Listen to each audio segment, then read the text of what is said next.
जय हिंद।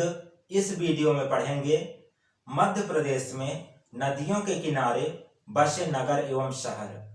मध्य प्रदेश में नदियों के किनारे बसे नगर एवं शहर के बारे में पढ़ने से पहले आप मध्य प्रदेश के प्रमुख नदियों के बारे में जरूर पढ़ लीजिएगा, क्योंकि जब तक आप मध्य प्रदेश के प्रमुख नदियों के बारे में नहीं जानेंगे तब तक आप मध्य प्रदेश में नदियों के किनारे बसे नगर एवं शहर के बारे में नहीं समझ सकते हैं। आप रट तो लेंगे, रट तो सभी लेते हैं, लेकिन आप किसी को भी एग्जिट लोकेशन देखकर नहीं समझा पाएंगे। इसलिए आप पहले मध्य प्रदेश के प्रमुख नदियों के बारे में जरूर पढ़ लीजिएगा। तो आज का टॉपिक है मध्य प्रदेश में नदियों के किनारे बसे नगर एवं शहर के बारे में आज हम इस वीडियो में पढ़ेंगे। तो चलिए एक एक करके पढ़ना शुरू करते हैं। कौन से नदियों के किनारे कौन कौन से शहर बसे हुए हैं। तो हम स्टार्ट करेंगे मध्य प्रदेश के सबसे लंबी नदी नर्मदा नदी से। ठीक है, तो नर्मदा नदी के किनारे कौन कौन से नगर एवं शहर बसे हुए हैं उनको हम पढ़ना स्टार्ट करते हैं। चलिए, तो सबसे पहले देखिए नर्मदा का उद्गम, कि नर्मदा का उद्गम होता कहां से है। तो नर्मदा का उद्गम होता है अनूपपुर जिले के पुष्पराजगढ़ तहसील से, ठीक ना। और पुष्पराजगढ़ तहसील में ही अमरकंटक की पहाड़ी में अमरकंटक नगर बसा हुआ है। ठीक है, अमरकंटक की पहाड़ी में अमरकंटक नगर बसा हुआ है और ये अनूपपुर जिले में पड़ता है, तहसील पड़ता है पुष्पराजगढ़। इसके बाद आप आगे बढ़िएगा पश्चिम की ओर, ठीक ना। देखिए मध्य प्रदेश के पूर्वी क्षेत्र से, ठीक ना, नर्मदा नदी का उद्गम हुआ है और ये पश्चिम की ओर बहकर गई है नर्मदा नदी। तो आगे बढ़ते हैं, तो आगे पड़ता है मंडला दुर्ग, ठीक ना। मंडला नगर पड़ता है, मंडला शहर या मंडला दुर्ग, कुछ भी कह सकते हैं इसको आप। तो पहला तो हुआ अमरकंटक नगर और दूसरा हुआ मंडला नगर। इसके बाद आगे बढ़ते हैं तो अगला पड़ता है जबलपुर शहर, ठीक ना, जबलपुर नगर या जबलपुर शहर। इसके बाद आगे बढ़िएगा, तो आगे बढ़ेंगे तो आगे बढ़ने पर मिलेगा होशंगाबाद शहर, ठीक है। जबलपुर के बाद होशंगाबाद शहर पड़ेगा। होशंगाबाद से आगे बढ़ते हैं तो आगे पड़ता है नेमावर नगर, ठीक है। नेमावर नगर कौन से जिले में है, तो नेमावर नगर देवास जिले में है। इसको याद रखिएगा, नेमावर जो नगर है वो देवास जिले में है। अभी हम जितने भी नगर पढ़ रहे हैं वो सब नर्मदा नदी के किनारे ही बसा हुआ है। इसके आगे बढ़ते हैं, नेमावर नगर के आगे तो पड़ता है पुनासा नगर, ठीक है, पुनासा शहर पड़ता है। तो ये कौन से जिले में है, तो ये खंडवा जिले में है, ठीक है, निमाड़ी क्षेत्र खंडवा जिले में है पुनासा नगर। इसके बाद एक और नगर है जो प्रसिद्ध है बहुत, वो है ओमकारेश्वर नगर। तो ओमकारेश्वर नगर कौन से जिले में है, तो ये भी खंडवा जिले में है, इसको भी याद रखिएगा। और ओमकारेश्वर नगर को शिव की नगरी कहा जाता है, ये भी ध्यान में रखिएगा। और फिर ये एक दार्शनिक स्थल भी है। इसके बाद आगे बढ़ते हैं ओमकारेश्वर से तो एक और नगर पड़ता है, वो है महेश्वर नगर, ठीक है। तो महेश्वर नगर को महाकाल की नगरी कहा जाता है। महेश्वर नगर कौन से जिले में है, तो महेश्वर नगर खरगोन जिले में है, ये याद रखिएगा। इसके बाद महेश्वर से आगे बढ़िएगा तो आगे मिलता है बड़वानी शहर, ठीक है। तो बड़वानी शहर कौन से जिले में है, तो बड़वानी जिला ही है, ठीक है। तो इस प्रकार देखा जाए नर्मदा के किनारे कुल 9 प्रसिद्ध नगर बसे हुए हैं। एक बार फिर देख लीजिए नर्मदा के किनारे कौन कौन से नगर बसे हुए हैं। तो पहले नंबर पर अमरकंटक, दूसरा मंडला, तीसरा जबलपुर, चौथा होशंगाबाद, पांचवा है नेमावर और छठवां है ओमकारेश्वर, सातवां पुनासा, आठवां महेश्वर और नौवां बड़वानी। 9 नगर बसे हुए हैं नर्मदा नदी के किनारे, ये याद रखिएगा। इसके बाद नर्मदा के एक सहायक नदी के किनारे भी नगर बसे हुए हैं। वो नदी कौन सा है? तो वो नदी है तवा नदी। तवा नदी के किनारे तवा नगर और पचमढ़ी, ये दो नगर बसे हुए हैं। ठीक है, याद रखिएगा, तवा नदी के किनारे एक तवा नगर और दूसरा पचमढ़ी, ये दो नगर बसे हुए हैं। और दोनों नगर कौन से जिले में पड़ते हैं? तो वो होशंगाबाद जिले में पड़ते हैं। अगला देखिए, अगला नदी, तो अगला नदी है बैनगंगा नदी। अब बैनगंगा नदी कौन से जिले में पड़ता है? तो बालाघाट जिले में पड़ता है। और बैनगंगा नदी के किनारे कौन सा नगर बसा हुआ है? तो बैनगंगा नदी के किनारे बालाघाट नगर बसा हुआ है। इसके बाद अगला नदी देखिए, तो अगला नदी आता है ताप्ती नदी। ठीक है, अगला नदी है ताप्ती नदी, जो कि बैतूल जिले से निकला हुआ है। ठीक है, और ताप्ती नदी के किनारे कौन सा नगर बसा हुआ है? तो मुल्ताई शहर या मुल्ताई नगर बसा हुआ है ताप्ती नदी के किनारे, जो कि बैतूल जिले में है। अगला जो नदी है मध्य प्रदेश का, वो है चंबल नदी। चंबल नदी मध्य प्रदेश के पश्चिमी उत्तरी क्षेत्र में पड़ता है। चंबल नदी का उद्गम जाना पाव की पहाड़ी महू से हुआ है, और फिर जाना पाव की पहाड़ी ये इंदौर जिले में पड़ता है। इतना ध्यान रखिएगा। अब चलिए देखते हैं चंबल नदी के किनारे कौन कौन से नगर और शहर बसे हुए हैं।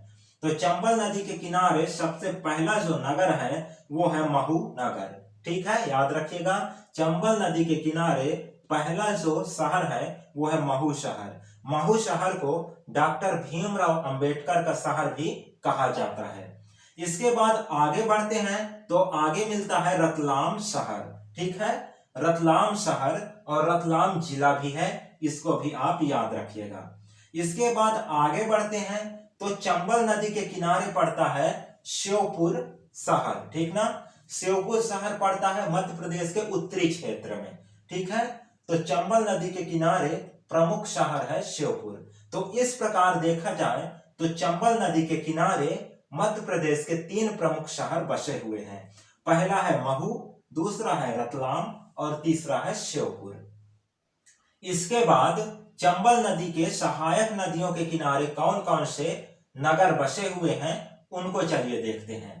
तो एक सहायक नदी आता है राजस्थान से। देखिए, राजस्थान से आता है सहायक नदी और चंबल नदी में आकर मंदसौर में मिल जाता है। उस नदी का नाम है शिवाना नदी।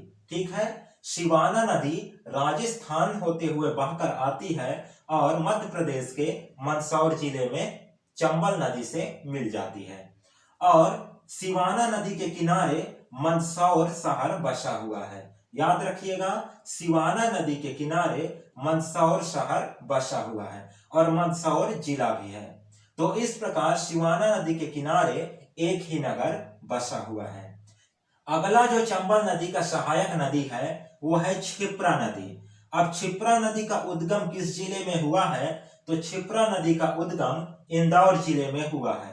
और फिर क्षिप्रा नदी के किनारे प्रमुख शहर उज्जैन बसा हुआ है। ठीक है, उज्जैन का प्राचीन नाम उज्जैनी भी है। उज्जैनी क्यों प्रसिद्ध है? तो उज्जैनी इसलिए प्रसिद्ध है क्योंकि यहाँ संदीपनी आश्रम है। और संदीपनी आश्रम क्यों प्रसिद्ध है? तो संदीपनी आश्रम इसलिए प्रसिद्ध है क्योंकि यहाँ भगवान श्री कृष्ण जी आकर संदीपनी जी से शिक्षा ग्रहण किया था। संदीपनी श्री कृष्ण जी के गुरु थे, ये याद रखिएगा। इसके बाद अगला जो सहायक नदी है चंबल नदी का वो है काली सिंध नदी।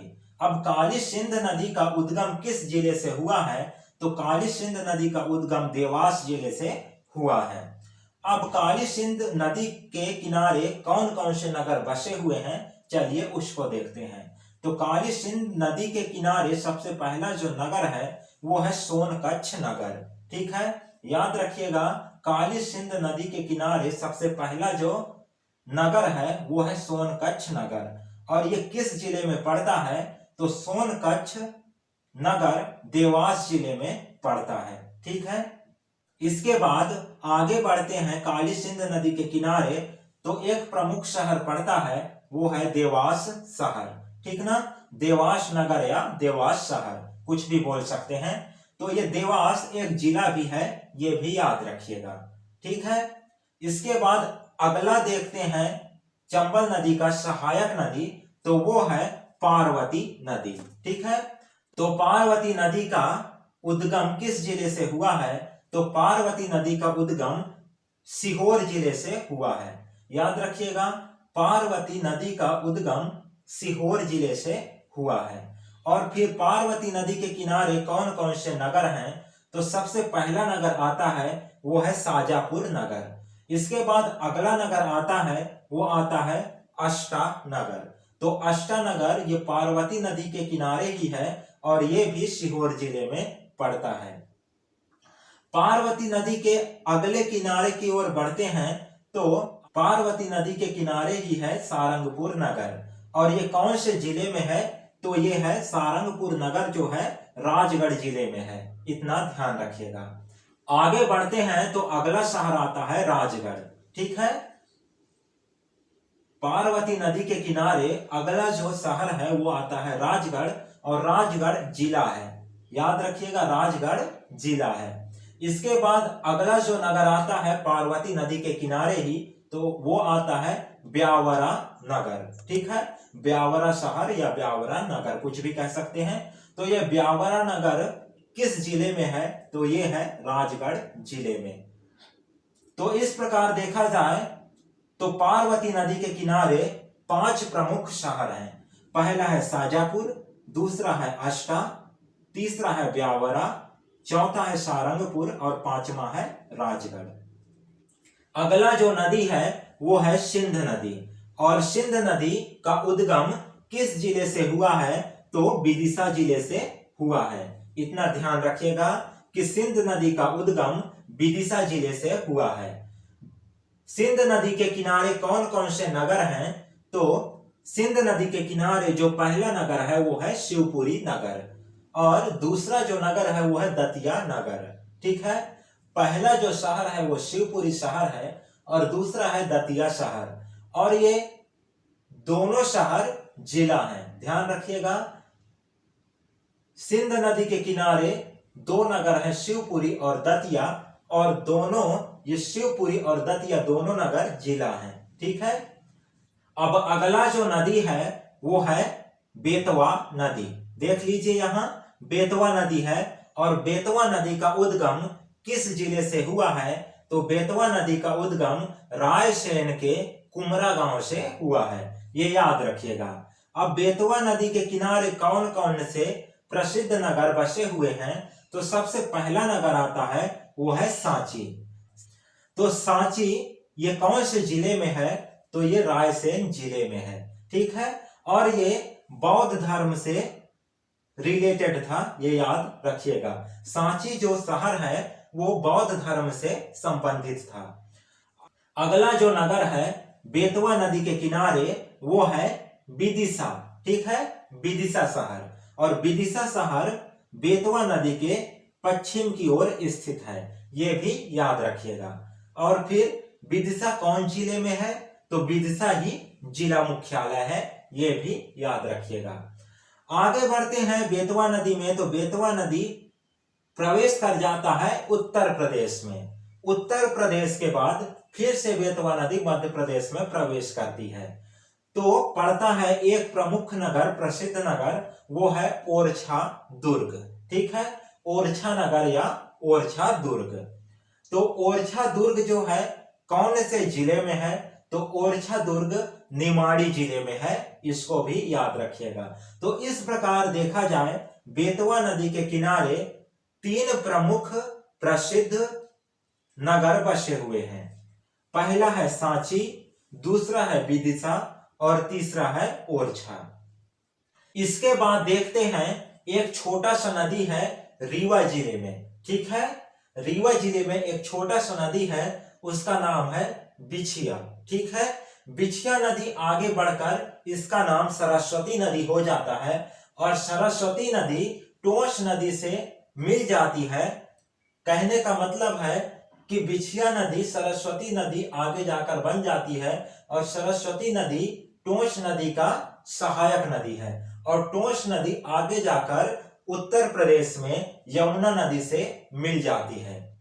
तो बिछिया नदी के किनारे कौन सा नगर बसा हुआ है? तो वो है रीवा शहर।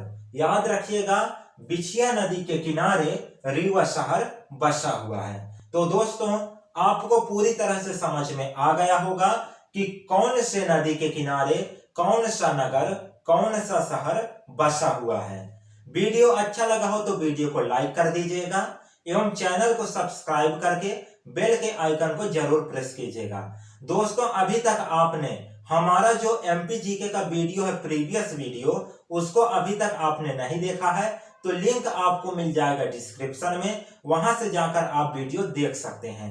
फिर मिलते हैं दोस्तों नेक्स्ट वीडियो में, तब तक के लिए धन्यवाद। जय हिंद।